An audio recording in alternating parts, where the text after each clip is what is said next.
இன்னைக்கு நாம் தமிழர் கட்சிக்கு நான் சப்போர்ட்டிவா பேசின உடனே நெக்ஸ்ட் சொல்லிடுவாங்க, நாம் தமிழர் கட்சியோட ஒருங்கிணைப்பாளர் ஒரு பெரிய அமௌண்ட் விஜயலட்சுமிக்கு செட்டில் பண்ணிட்டாரு, அதான் அவங்க அந்த பக்கம் பேசிட்டாங்க அப்படின்னுட்டு. ஒன்றும் கிடையாது. என்னை இது வரைக்கும் பணம் கொடுத்து யாராலையும் விலைக்கு வாங்க முடியாது. எனக்கு தப்புன்னு தோணுச்சுன்னா நானே பேசுவேன்.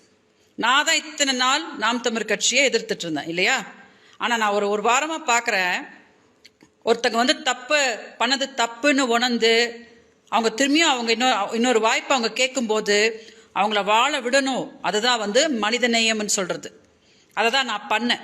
ஆனா நானும் பாக்குறேன், சும்மா பேச்செடுத்தா என்னையும் கொச்சப்படுத்திக்கிட்டு நாம் தமிழர் கட்சியும் கொச்சப்படுத்திட்டு நீங்க இதை தான் பண்ணிட்டு இருக்க போறீங்கன்னா ஐ எம் ரெடி. இனிமேல் என்னோட வழக்கை பத்தி நீங்க யாராவது கொச்சா பேசுனீங்கன்னா சீமானையும் என்னையும், நான் நாம் தமிழர் கட்சி ஒருங்கிணைப்பாளர் சீமானுக்காக உறுதியா பேசுவேன்.